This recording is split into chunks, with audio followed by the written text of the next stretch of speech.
आप सभी का हमारे YouTube चैनल मैथ्स स्कूल में स्वागत है। हम लोग पांचवा अध्याय अनुपात समानुपात पढ़ रहे हैं। इस अध्याय में हमने प्रश्नावली 2 तक सॉल्व कर लिया था। प्रश्नावली 3 से भी हमने पिछले वीडियो में इसका बेसिक जाना और प्रश्न 5 तक को सॉल्व किया था। अगर आपने अभी तक पिछला अध्याय या पिछला वीडियो नहीं देखा है तो इन सभी का लिंक मैंने डिस्क्रिप्शन पे दिया है, जाकर देख लें। आज हम आगे बढ़ रहे हैं और इस प्रश्नावली का 6वां क्वेश्चन ले रहे हैं। चलिए देखिए यहाँ पर 6वां क्वेश्चन में वे संख्याएं पता करें जिनका मध्यानुपाती 24 और तृतीयानुपाती 192 है। हम जानते हैं समानुपात में कितनी संख्याएं होती है? 4। इसमें से 2 संख्या यहाँ पर दे दी गई है, एक मध्यानुपाती है 24 और तृतीयानुपाती 192 है। तो हमें जो बाकी के 2 संख्याएं हैं उनको ज्ञात करना है। तो हम मान लेते हैं कि जो भी संख्या ज्ञात करनी है वो x और y है। तो हमने यहाँ पर मान लिया कि जो संख्या ज्ञात करनी हो क्या है, x और y। फिर क्वेश्चन में क्या बोला देखिए, उन संख्याओं का मध्यानुपाती क्या है? 24 है। तो प्रश्नानुसार ही चलते हैं और इसको हल करते हैं। तो हमने x और y का मध्यानुपाती क्या माना? 24 माना। अगर आपने इस चैप्टर का पहला क्लास देखा होगा तो आपको समझ में आ गया होगा कि किस तरह से हल करना है। देखिए यहाँ पर x और y का मध्यानुपाती कितना है? 24 है। ऐसा लिखेंगे या इसी को लिख सकते हैं x रेशियो 24 फिर प्रोपोर्शन 24 y। ठीक, मतलब मध्यानुपाती क्या है यहाँ पर? 24। ये कैसे लिखाएगा अब आपका x upon 24 is equal to y upon 24, sorry x upon 24 ये हो गया बराबर ये 24 अपॉन y। ठीक, अब हल कैसे होगा? ये गुणा करेगा तो क्या हो जाएगा आपका एक्स वाई इसके साथ मल्टीप्लाई कर ले इज इक्वल टू 24 को 24 से मल्टीप्लाई करेंगे, 24 मल्टीप्लाई 24, राइट। तो इस हल को यहीं तक रखते हैं और इसको समीकरण 1 मान लेते हैं। अब फिर प्रश्नानुसार चलते हैं। देखिए क्या बोला गया है, उनका तृतीयानुपाती कितना है? 192। यहाँ पर x और y के तृतीयानुपाती कितना है? 192। इसको किस तरह से लिखेंगे?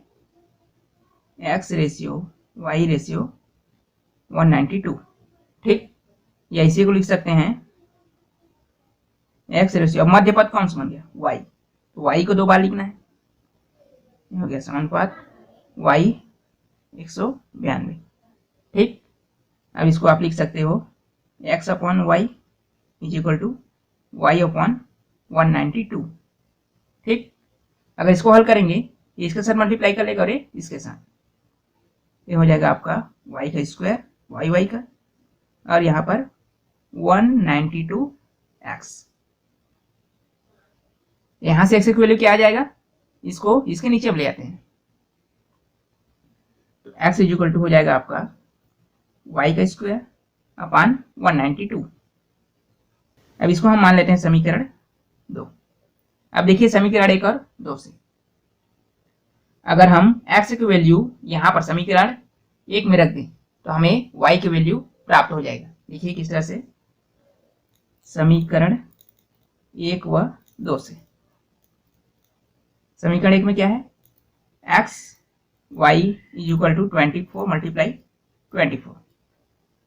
यहाँ पर अगर हम x की वैल्यू रखें क्या हो जाएगा? y का स्क्वायर अपॉन 192, और यहाँ पर मल्टीप्लाई में है आपका y is equal to 24 multiply 24। अगर इसको हल करते जाएं तो क्या होगा? देखिए मल्टीप्लाई कैसे होता है? आमने सामने।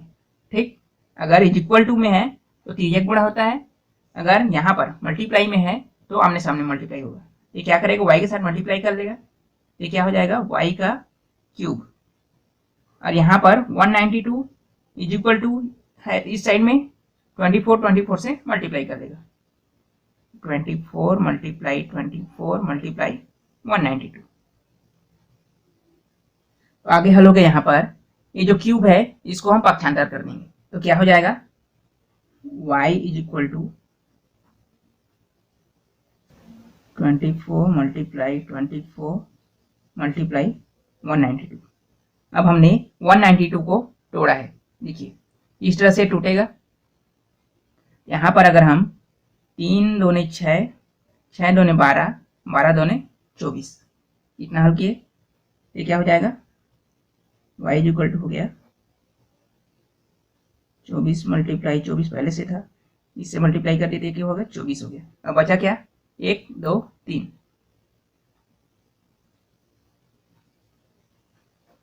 ठीक। अब क्योंकि क्यूब में है इसलिए हम 3 का पेयर निकालेंगे, एक पेयर बना और एक पेयर बना। हमारे पास क्या मिल गया, y इक्वल टू हो जाएगा आपका 24 मल्टीप्लाई 2, ठीक।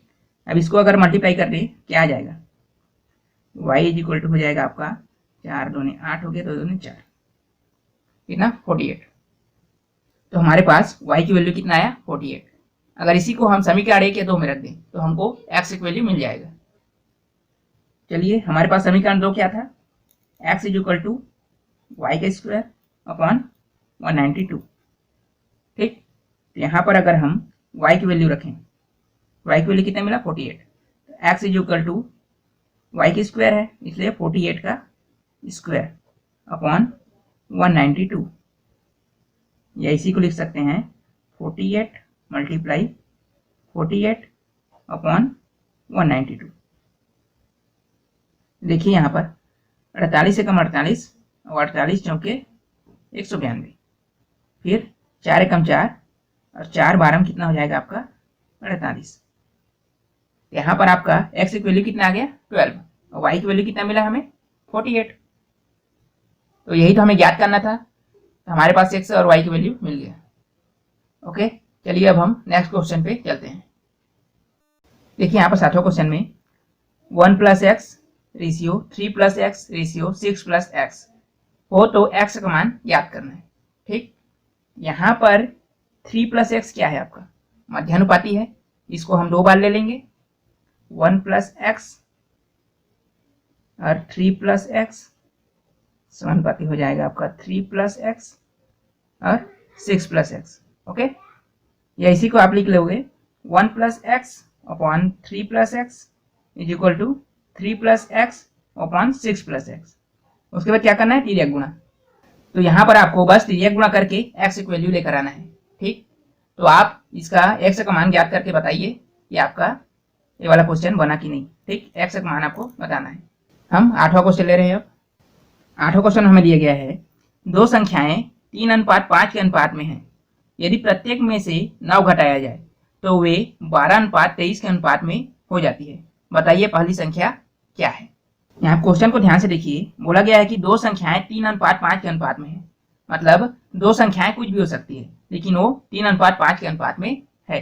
कैसे, मतलब वो संख्या 6:10 भी हो सकती है, 9:15 भी हो सकती है। अगर इसको हम कटाएं, देखिए ये क्या आ जाएगा, 3:5 में ही टूटेगा ना, ये भी 3:5 में टूटेगा, ठीक। 3 के 9 ये 15 माना, 3 5 15, ठीक। मतलब संख्या कुछ भी हो सकती है लेकिन वो 3:5 के अनुपात में है। तो सबसे पहले इसको हम शब्दों में लिख लेते हैं। यहाँ पर जो संख्या दी गई है वो 3:5 में दी गई है, और मान लेते हैं वो संख्या क्या है 3 के और 5 के है, ठीक। तो प्रश्नानुसार यहाँ पर हमें क्या करना है, बोला गया है कि प्रत्येक में 9 घटाया जाए तो वे 12:23 के अनुपात में हो जाती हैं, मतलब प्रत्येक में हमें 9 घटाना है। तो 3 के -9 ये रेशियो हो गया, 5 के -9 ये रेशियो हो गया, समानुपाती चिन्ह डाल देते हैं। उसके बाद क्या हो जाता है बोले, अगर 9 घटा दिए तो 12:23 हो जाती है, ठीक। बस इसी को सॉल्व करना है। एक कैसे लिख सकते हैं इसको, 3 के -9 अपॉन 5 के -9 इज इक्वल टू 12/23। ये इसके साथ मल्टीप्लाई कर लेगा और इसके साथ 23 मल्टीप्लाई कर लेगा 3 के -9 से इज इक्वल टू 12 मल्टीप्लाई कर लेगा 5 के -9 से। यहाँ पर हल होगा आपका 23, ये आपका हो जाएगा 69 के हो गया, -23 निया 207 हो जाएगा, इज इक्वल टू 12 पंचे 60 के माइनस 12 निया 108। ठीक, अब क्या करते हैं, पक्षांतर कर देते हैं, जो सेम वैल्यू वाला है एक साइड ले आते हैं इसको। तो यहाँ पर 69 के 60 के को इस साइड ले आते हैं, ये क्या हो जाएगा माइनस 60 के इज इक्वल टू यहाँ पर माइनस 108, एक माइनस में था, इस साइड आएगा क्या हो जाएगा प्लस में हो जाएगा, तो प्लस 207। यहाँ पर इसको माइनस करें तो 9 के हो गया, अगर इसको माइनस करें कितना आएगा 99। ठीक, यहाँ से आपका के का वैल्यू क्या हो जाएगा 99/9, कैंसिल हुआ 11। ठीक, तो के की वैल्यू कितना आया 11। तो हमें प्रश्न में बोला गया है कि पहला संख्या क्या होगा। देखिए हमने यहाँ पर संख्या क्या मानी है 3k और 5k, यहाँ पर ये पहला संख्या ये दूसरा संख्या है, तो पहला संख्या क्या होगा, अतः पहली संख्या क्या है 3k। ठीक, यहाँ पर हम k की वैल्यू रख देते हैं, तो 3 मल्टीप्लाई क्या हो जाएगा 11, 11 का 3 से मल्टीप्लाई कर कितना आएगा 33। यही आपका क्या है आंसर। एक बात यहाँ पर ध्यान दीजिएगा कि आपके बुक में जो आंसर दिया गया है 27 वो गलत है। ठीक, 27 गलत है, आपका सही आंसर कितना है 33। चलिए अगला क्वेश्चन ले रहे हैं। देखिए 9th क्वेश्चन में क्या दिया गया है, किसी काम को 45 मजदूर प्रतिदिन 6 घंटा काम करते हुए 24 दिन में पूर्ण कर लेते हैं। बताइए कितने मजदूर उस काम को 8 घंटा प्रतिदिन करते हुए 15 दिनों में पूर्ण कर लें। हमने इस चैप्टर के फर्स्ट क्लास में समझा था कि व्युत्क्रमानुपाती संबंध क्या होते हैं, वही रूल यहाँ पर अप्लाई करना है। पहले जो यहाँ पर क्वेश्चन में दिया गया है उसको समझ के यहाँ लिख लेते हैं। पहले क्या बोला गया देखिए, तो यहाँ पर मजदूरों की संख्या कितनी है 45। अगर एक दिन में 6 घंटा काम कर रहे हैं तो 24 दिनों में कुल मिला कितना घंटा काम कर लेंगे 144। ओके, इनको लिख लेते हैं पहले। ठीक, यहाँ पर दिया है 45 मजदूर प्रतिदिन 6 घंटा काम करते हैं तो 24 दिनों में वे 144 घंटा काम करके पूरे काम को कर लेंगे। ठीक, फिर क्या बोला गया देखिए कि कितने मजदूर उसी काम को 8 घंटा प्रतिदिन करते हुए 15 दिनों में पूर्ण कर लेंगे। मतलब मजदूरों की संख्या बतानी है जो 8 घंटा प्रतिदिन काम करते हुए 15 दिनों में इस काम को पूर्ण कर लेते हैं। यहाँ पर भी हम कुल मिलाकर 15 दिन में कितने घंटा काम किए उसको निकाल लेते हैं, फिर कितने मजदूर इस काम को पूरा करने में लगेंगे उसको निकाल लेंगे। तो चलिए लिखते हैं उसको भी। तो हमने मान लिया यहाँ पर x मजदूर जो है 8 घंटा प्रतिदिन काम करते हुए 15 दिनों में उस काम को पूरा कर लेंगे। मतलब वो कितना घंटा काम करेंगे, कुल मिलाकर 15 दिन में वो 120 घंटे काम करेंगे। तो हमें मजदूरों की संख्या यहाँ पर ज्ञात करनी है। तो हमने फर्स्ट क्लास में देखा था कि मजदूरों की संख्या जितनी बढ़ाते जाएंगे उतना ही उस काम को पूरा करने में कम समय लगेगा, या मजदूरों की संख्या जितनी घटेगी उस काम को पूरा करने में हमको ज्यादा समय लगेगा। ठीक, ये क्या है, एक व्युत्क्रमानुपाती संबंध है।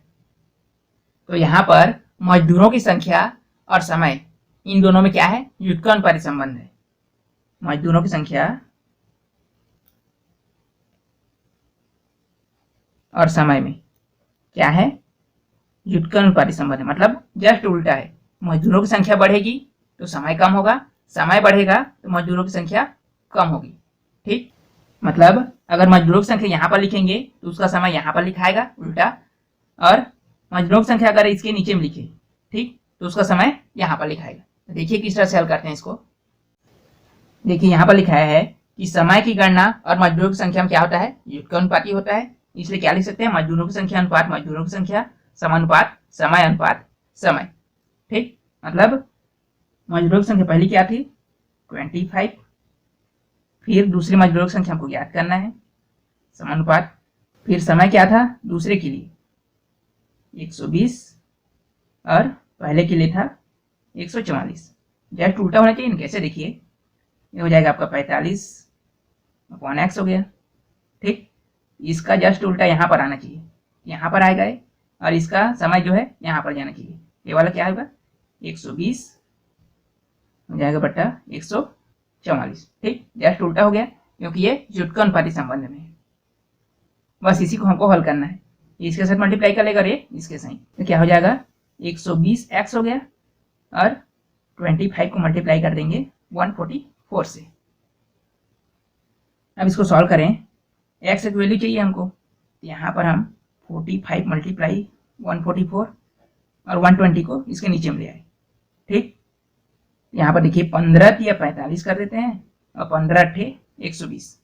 ठीक, और 8 एकम 8 हो गया और 8 कम 8, यहाँ पर आपका बच गया 6 बच गया, ये हो गया 64, 8 अट्ठे 64, तो 18 कितना हो जाएगा 54। मतलब आपकी मजदूरों की संख्या कितनी होगी 54। यही आपका क्या है आंसर, x = 54।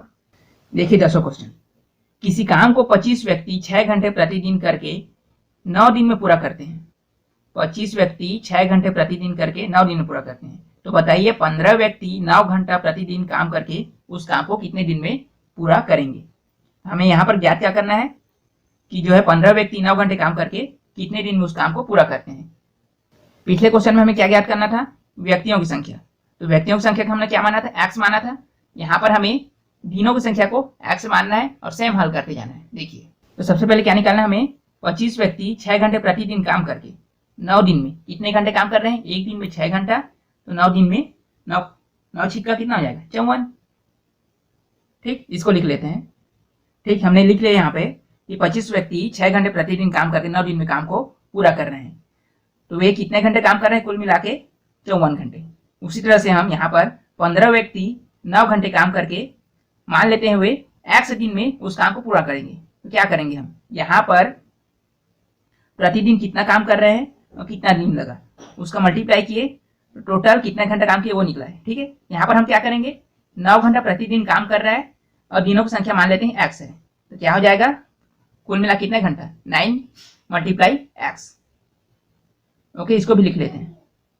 ठीक, तो उसी काम को 15 व्यक्ति 9 घंटे प्रतिदिन काम करके मान लेते हैं कि x दिन में पूरा करते हैं, तो दिनों की संख्या कितनी होगी x, और कितने घंटा काम कर रहे हैं प्रतिदिन 9 घंटा। ठीक, तो इसका मल्टीप्लाई कर देंगे तो टोटल कितने घंटा काम किया वो निकल जाएगा, तो कितना 9x घंटा काम करके वो पूरा काम को कर रहे हैं।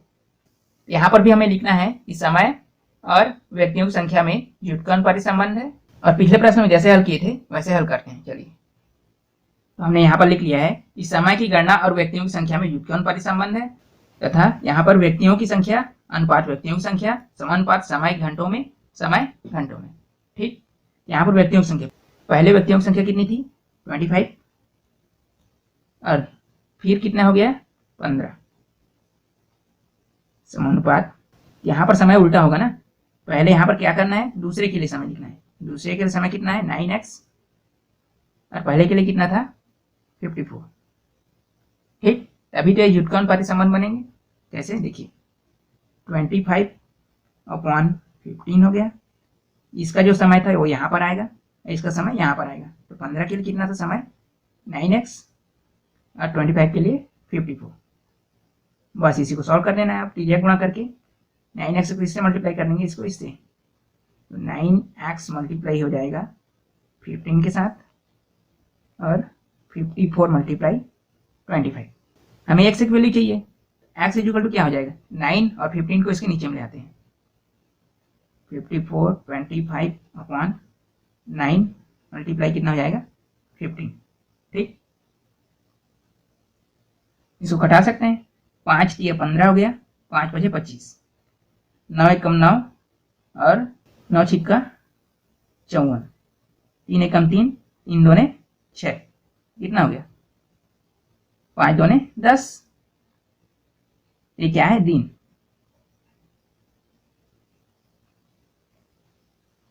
दस दिन। ओके, यही आपका आंसर है। मतलब 15 व्यक्ति जो है वो 9 घंटे प्रतिदिन काम करके 10 दिनों में उस काम को पूरा कर सकते हैं। आप 11वां क्वेश्चन देखिएगा, वहां पर हमें कितने घंटे में काम पूरा करेंगे उसको पता करके बताना रहेगा, तो आप घंटे को 1 से ले लेना, उसके बाद सेम इसी तरह से हल करके उसको भी सॉल्व करना है। राइट, तो आज की क्लास को हम यहीं तक रखते हैं, अगले क्लास में हम जितने भी क्वेश्चन बचे हुए हैं उनको करेंगे। चलिए, धन्यवाद।